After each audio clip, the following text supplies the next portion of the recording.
ये बुनियादी तौर पर बहुत कम लोगों को ये पता है। ये ड्रामा लगाता है, ये झूठ बोलता है। पॉपुलिस्ट अप्रोच है, फिर भी जीत तो फिर भी वही जाता है। जब आप झूठ बोलते हैं, ड्रामे लगाते वो हैं अपील करते और हैं। बेसलेस किस्म की बात करते हैं। अब जाहिर है कि जब से ये इक़्तिदार से गया है तो इसके जो हामी हैं वो तो ये तो माने ही नहीं थे कि ये हारा भी था, ये कोई मिलिट्री एडवेंचर कर सकता है। तो जो हमें लगता था हम अपनी ज़िंदगी में कभी ये नहीं सोचेंगे कि वहाँ से भी कभी मायूसी की खबर आ सकती है। आ गई है। एक तो सबसे बड़ी बात यह है कि पाक यूएस रिलेशंस में कोई इतनी कोई खुशगवार तब्दीली नहीं आई। सिर्फ वो जो उन्होंने तारीफ की थी, शुक्रिया किया था, मैं उस हिसाब से चौड़ी तकरीर में 60 सेकंड की उन्होंने कहा, वो भी ये कि वो एक बंदे का ताक़ुब कर रहे थे और उसको वो IS किए का और उसने मॉस्को में भी किया था, उसको भी उसने जो गिरफ्तार किया है बेसिकली उसमें जो उनने, क्योंकि ट्रम्प जो है वो पुतिन का दिल जीतना चाहता है, उसका हमसे कोई लेना देना नहीं है। तो वो शख्स मुबैना तौर पर इन्वॉल्व था। शरफुल्ला वहाँ पे मॉस्को में एक हमला हुआ था कॉन्सर्ट हॉल में, इसमें 200 के करीब आदमी मारे गए थे और वो यहाँ पे हमारे बलूचिस्तान में कहीं छुपा हुआ था, पाक अफगान सरहद के करीब, तो उसके पीछे CIA लगी हुई तो हम थी। कह सकते हैं कि बस फैसिलिटेट ही किया हमने, नहीं, उसको एक्नॉलेज किया उसने। बहरहाल तो ये बड़ी बात है कि ट्रम्प जैसा खुद पसंद आदमी जो है वो किसी और की तारीफ करे, वो शुक्रिया अदा करे टाइप, तो बस इससे ज़्यादा बात नहीं, क्योंकि वो तो रात गई बात गई भला। नहीं सर, हम एज अ कॉम एग्जैजरेट करते हैं ना हर चीज़ को। नहीं, बहुत नहीं, खुश हो रहे थे हम कि शायद अब US के साथ बड़ा ही अच्छा सफ़र होगा हमारा। नहीं, ऐसी कोई मेरा नहीं ख्याल कि कोई भी सेन आदमी ऐसा सोचेगा। दूसरी बात यह है कि जहाँ तक टैरिफ की बात है तो सच्ची बात है कि हम अपने आप को बहुत फन्ने खान समझते हैं। 25 करोड़ का मुल्क है, ठीक है, आप एटमी मुल्क हैं, लेकिन इकोनॉमिकली आप कोई बहुत बड़े प्लेयर नहीं हैं। सर इकोनॉमिकली तो आई थिंक हम कहीं भी स्टैंड नहीं करते। अगर आप देखें तो वेस्टर्न सहारा जो है, यानी अफ्रीका के जो बदतरीन ममालिक हैं उनसे थोड़ा सा आप बेहतर हैं। मसलन अगर आप ह्यूमन डेवलपमेंट इंडेक्स के हवाले से देखें, एक ऐसा मुआशरा जिसके 2 करोड़ बच्चे स्कूलों से बाहर हैं, वो कहे कि वो हमें US टैरिफ हमारा क्या बिगाड़ लेगा, ये सब बिल्कुल बिगाड़ेगा सर, आई थिंक हमारा ही ज़्यादा। नहीं बीवी, कहाँ हमारा क्या, मसलन ये कि हमारी टोटल, वैसे हम अमेरिका को सारे जो है, अमेरिका का जो यार है गद्दार है, हमारी एक्सपोर्ट सबसे ज़्यादा जो है वो अमेरिका जाती है, और वो क्या है, तौलिए हैं, बेडशीट्स हैं, हमको वैल्यू एडिशन नहीं करते।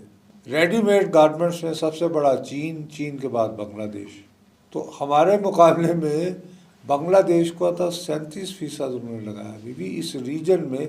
और श्रीलंका जो अभी कुछ ही अर्सा पहले जो है वो दिवालिया से फेस करके, वहाँ पे तो लोगों ने यानी पार्कों में किचन बने थे जहाँ पे खाते रहे लोग, अस्पतालों में दवाइयाँ जो बाहर के मुल्कों में हैं वो बेचारे भेजते रहे हैं वो चंदा बंदा करके, जो ओवरसीज श्रीलंकन है, तो उन पे 44% लगाई है। तो हमारे उस हवाले से 29% जो उसने ज़बानी बोला है, 30% कागज़ों में आया है। अब ट्रम्प है, पता नहीं 29 है या 30 है, तो वो उस हवाले से जो है वो इतना ज़्यादा फ़र्क नहीं डालेगा, क्योंकि हमारे जो कॉम्पिटिटर हैं, और उसमें एक मैं ये समझता हूँ कि अच्छी बात हो गई है कि जिस दिन सुबह को वो अनाउंस हुए हैं टैरिफ्स, और उसके उसी दिन शाम में दोपहर के करीब जो है, शाम होने से पहले शहबाज साहब ने बिजली कीमतों में, तो वो थोड़ी सी वहाँ से कॉम्पनसेशन हो जाएगी। और अभी भी हमारा कोई इतना बहुत ज़्यादा जो है उस पर फ़र्क नहीं पड़ेगा। मेरा अपना ख्याल है कि ट्रम्प ने जो किया है इसका सबसे ज़्यादा नुकसान इटसेल्फ जो है वो US को ही होगा। वो सबसे पहले तो अमरीकी सारिफ को होगा ना, जो कि वो जो चीज़ें लेता है वो महंगी हो जाएंगी। कि आपने बाहर से टैरिफ लिया, उसको जो चीज़ें सस्ती मिलती थी वो ख़रीदता था, जिसका वो आदी हो चुका था, अब वो टैरिफ से, और उसमें सबसे ज़्यादा ये है कि अमेरिका जो है वो तनख्वाह हो जाएगा। मतलब ऑस्ट्रेलिया बिल बुला रहा है, जर्मनी बिल बुला रहा है, सारी यूरोपियंस जो हैं वो ये कहते हैं कि आपने हमें कर दिया। हत्ता कि उनके जो बहुत करीब आ रहा है इन दिनों इंडिया, वहाँ के लोग भी बार बार ये कह रहे हैं, लेकिन उनको ये उम्मीद है कि शायद चूँकि उन्होंने ये वादा कर रखा है कि जो उनके दरमियान फ्री ट्रेड एग्रीमेंट होना है, तो शायद वहाँ सर मेरा एक नॉलेज के लिए सवाल है। इंडिया तो हमारे साथ ही आज़ाद हुआ, बल्कि एक दिन बाद ही हुआ। वो इतना इकोनॉमिकली कैसे प्रोग्रेस कर गया, लेकिन हम आज तक वहीं के वहीं खड़े हुए हैं, बल्कि हम तो 10 कदम पीछे चले जाते हैं। बीबी बात ये है कि एक ऐसा वक्त भी था 1990 की दहाई में, हम उनसे बहुत आगे थे।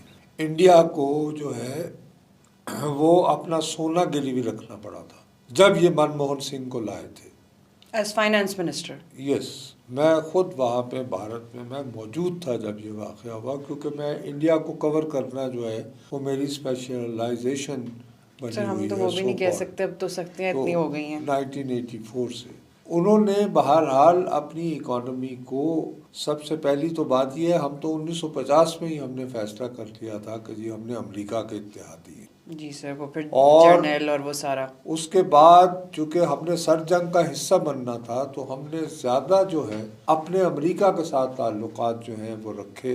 वो ये कि फ़ौजी तौर पर हम अमेरिका की किस तरह मदद कर सकते हैं, और उसके लिए सारा फोकस ये रहा कि कैसे हमारी आर्मी को अपग्रेड करना है। तो उस अपग्रेडेशन का फ़ायदा हुआ कि अफ़गान जहाद के ज़रिए अमेरिका ने जो है वो सोवियत यूनियन को तोड़ दिया और उसका वालिद कैंप को, और जब उन्होंने वो तोड़ लिया तो हम फारिग हो गए। अब हमें समझ नहीं आ रही कि हमने अपग्रेड करके आगे क्या करना है। तो अब वो एक इंतहाई मुख्तलिफ मौजू है कि पाकिस्तान और अमेरिका की हम बात करें। तो दूसरा ये कि वहाँ पर बहरहाल आप पसंद करें या ना करें, भारत में कॉन्टीन्यूटी रही है कि डेमोक्रेटिक सिस्टम है, वो चलता रहा और वही चलता रहा। आज भी वही है, चाहे 6-6 महीने की हुकूमतें बनी हैं, 8 महीने की हुकूमतें बनी हैं, लेकिन वो ये कि हुकूमतें चलती रही हैं और इलेक्शन होते रहे। तो वह सर जो भी हो, सिविल सुप्रीमेसी वहाँ पर रही है कंटिन्यूअसली, जो हम नहीं बोल सकते। हमारे यहाँ तो वो इस तरह का रहा ही नहीं। हमारे यहाँ तो देखिए ना, सबसे ज़्यादा जो है अयूब खान साहब रहे, उसके बाद फिर जनरल ज़िया-उल-हक का है, फिर याह्या खान का पीरियड उनसे पहले आया था, और बहुत ज़्यादा। तो जाहिर है कि एक पूरे 2 डिफरेंट सिस्टम्स का एक दूसरे के साथ तो आप मुकाबला नहीं कर सकते हैं ना। लेकिन इससे एक बात साबित होती है कि बहरहाल अगर आपने मुल्क को बेहतर बनाना है तो बेहतर यही है कि आप कॉन्टीन्यूटी ऑफ सिस्टम रखें। सर उस हिसाब से हमारी भी कंटिन्यूटी तो है, सिविल सुप्रीमेसी की तो नहीं है, लेकिन हम भी जो एक कुवत है जो आती ही रहती है पावर में, हमारा भी तो वही सिलसिला चलता रहा है। तो नहीं करते ना, हम अभी भी ये ड्रामा नहीं लगाते हैं, ये झूठ नहीं बोलते हैं कि हम एक पार्लिमानी जमहूरियत है। बिल्कुल तो ये बहुत बड़ा फ्रॉड है ना, हम झूठ बोलते हैं, डिनाइल में रहते हैं शायद। हम ये कि मैं आपको फ्रैंकली बता रहा हूँ, देखिए हम अपने इशू से हट रहे हैं। इशू आपका ये था, मेरा अपना ये ख्याल है कि अमेरिका ने, ट्रंप ने ये जो अपनी पॉलिसी की है ये उसके गले पड़ेगी कुछ अर्से बाद ही, बस हम और इससे वो नज़र बज़ाहिर सिर्फ चीन को अपना टारगेट किए हुए है।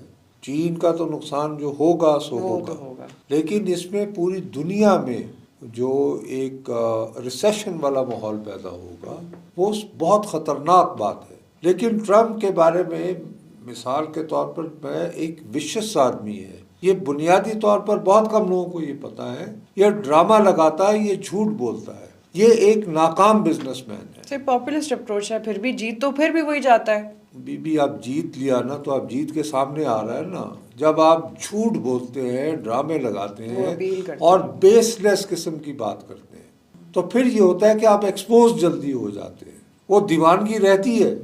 अब जाहिर है कि जब से ये इक़्तिदार से गया है तो इसके जो हामी हैं वो तो ये तो माने ही नहीं थे कि ये हारा भी था। तो अब जब आते ही जो है बिलबिला रहे हैं लोग। तो अब सबसे बड़ी बात यह है कि अमेरिका की सारी स्ट्रेंथ ये थी कि वो एक ओपन मुआशरा था और उसमें दुनिया भर में से जहाँ भी, मतलब स्टीव जॉब कौन था? Steve job was a Syrian. अब अगर वो बेचारा अपने ही मुल्क में रहता तो कहाँ एप्पल होता और कहाँ उसकी इन्वेंशंस होती। अमेरिका ने अपनी सारी पहचान ही ये बना रखी थी कि ये लैंड ऑफ अपॉर्चुनिटी, कि मतलब बाहर दूसरे कि मुल्कों से दुनिया यहाँ लोग भर आते का हैं, ज़हीन तरीन आदमी अगर यहाँ आके अपनी किस्मत आजमाना चाहे तो वो कर सकता है, तो वो कर सकता है। Open ताकि है इसका अपना जो करीब तरीन आदमी था इलान मस्क, ये ट्विटर जिसने जी, खरीदा जी, था, एक्स बना दिया, फिर अब उसका पट्टा बैठ गया है। उसकी बनाई हुई गाड़ी को लोग आग लगा रहे हैं। भाई वो खुद जनूबी अफ्रीका का है, वो पैदा हुआ वहां से फिर वो कनाडा गया क्योंकि उसकी माँ कनाडा की थी, फिर वो कैनेडियन नेशनैलिटी के साथ अमेरिका में दाखिल हुआ और बाद फिर वो अमेरिकन हुआ है। ठीक है ना? तो मकसद ये कि ये उस अमेरिका की जो पूरी अपवर्ड मोबिलिटी और उसका दुनिया की बाहर सुपर ताकत बनने की दो वजूहत थी ना। एक तो ये कि it is land of opportunity, कि दुनिया का ज़हीन तरीन आदमी नए आइडियाज के साथ कोई भी खरीदने वाला ना हो, वो यहाँ आए और अपनी किस्मत आजमाए and he can find buyers, sir sorry he can experiment with बचपन से यही सुनते आ रहे हैं कि ये सारी फिलॉसफी ही यूएस की ये थी। बिल्कुल ना। तो एक उससे वो नाकाम हो गए।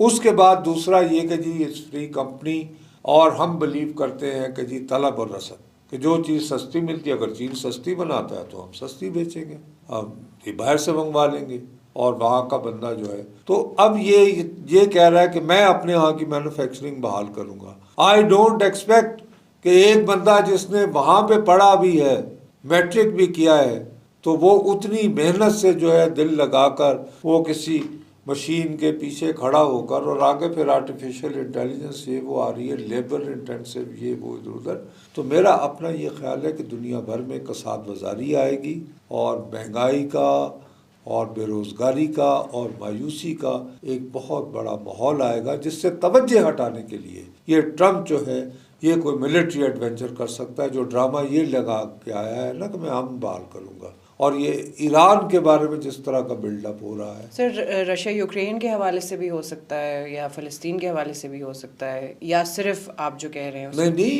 ईरान के हवाले से भी हो सकता है, कोई भी किसी ना किसी किस्म का हम एक्सपेक्ट कर इस तरह के हालात में ये हिटलरिज्म है ना जो कर रहा है। तो ये कोई ना कोई मिलिट्री एडवेंचर करके तवज्जो हटाने की कोशिश करेगा मेरा।